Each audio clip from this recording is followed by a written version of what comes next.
ఎన్నికల్లో ఇచ్చిన మాట ప్రకారం ఇందిరమ్మ ఇండ్లు ఇవ్వడం జరుగుతోందన్నారు చెన్నూరు ఎమ్మెల్యే వివేక్ వెంకటస్వామి. గత బీఆర్ఎస్ ప్రభుత్వం ఏ ఒక్కరికి డబుల్ బెడ్రూమ్ ఇల్లు ఇవ్వలేదన్నారు. కాళేశ్వరం ప్రాజెక్టు కట్టిన 1,00,00,000 కోట్ల రూపాయల వ్యయంతో ప్రతి ఒక్కరికి ఇల్లు వచ్చేదన్నారు. ప్రతి ఒక్కరికి 200 యూనిట్ల ఉచిత విద్యుత్, 500కే గ్యాస్ సిలిండర్ ఇస్తున్నామని చెప్పారు.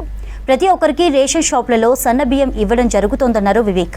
మంచిర్యాల జిల్లా కోటపల్లి, రాంపూర్లో అర్హులైన లబ్ధిదారులకు ఇందిరమ్మ ఇండ్ల ప్రొసీడింగ్ పత్రాలను పంపిణీ చేశారు ఎమ్మెల్యే వివేక్. ఇందిరమ్మ ఇండ్ల లబ్ధిదారులు సంతోషం వ్యక్తం చేశారు.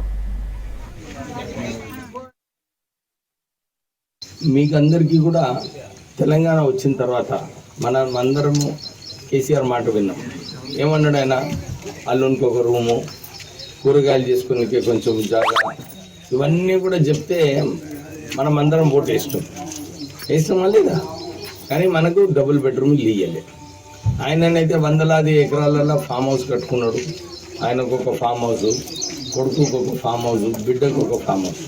కానీ ప్రజలకు ఏదైతే డబుల్ బెడ్రూమ్ ఇల్లు ఇస్తానో ఎక్కడ కూడా ఇవ్వలే. మన ఈ కాళేశ్వరం ప్రాజెక్ట్ కట్టిండు, అది కమిషన్ల కోసం కట్టిండు. మనకు అదే కమిషన్లు, అదే ప్రాజెక్ట్ ద్వారా అందరికీ డబుల్ బెడ్రూమ్ ఇల్లు వస్తుంటాయి ఈ రాష్ట్రంలో.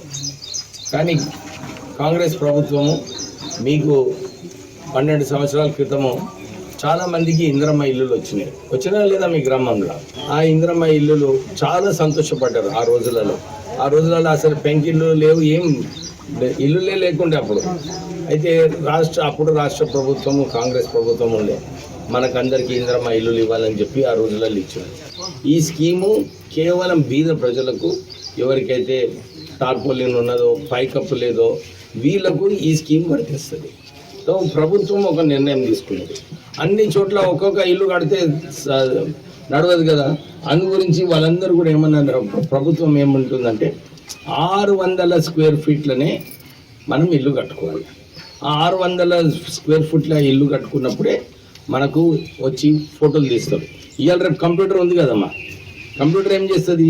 ఈ ఫోటో పంపిస్తేనే వీళ్ళు సరిగా కట్టుకునరా, ఈ ప్లాట్ఫామ్ ఇంత కట్టినరు, ఈ ఏమైనా డీవియేషన్ ఉన్నదా, ఒక్కటి గుర్తుపెట్టుకోండి. ఒక్క స్క్వేర్ ఫీట్ కూడా పక్కకు జరిగింది అనుకో, మన బిల్లు రాదు. లీడర్ లేదు, ఏం చేయలేరు, లీడర్లు ఏం చేయలేరు, ఎమ్మెల్యే ఏం చేయలేరు.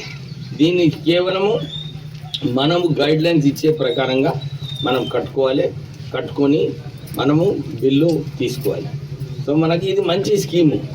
అందరూ కూడా దీన్ని మంచిగా ఉపయోగించుకుంటే మన గ్రామంలో అందరికీ ఎవరికైతే ఇల్లు లేవో వాళ్ళందరికీ వస్తుంది. ఇప్పుడు అంటుండే సార్ ఇంకా 4-5 పేర్లు ఉండాలి అంటే 4-5 కూడా ఎవరైతే అర్హత ఉన్నదో వాళ్ళకు కూడా వస్తుంది. అందరికీ ఫేజెస్లో వస్తుంది. మన ఈ గ్రామంలో అందరికీ కూడా ఈ ఇందిరమ్మ ఇల్లులు వచ్చే కార్యక్రమము కాంగ్రెస్ ప్రభుత్వం తీసుకుంది.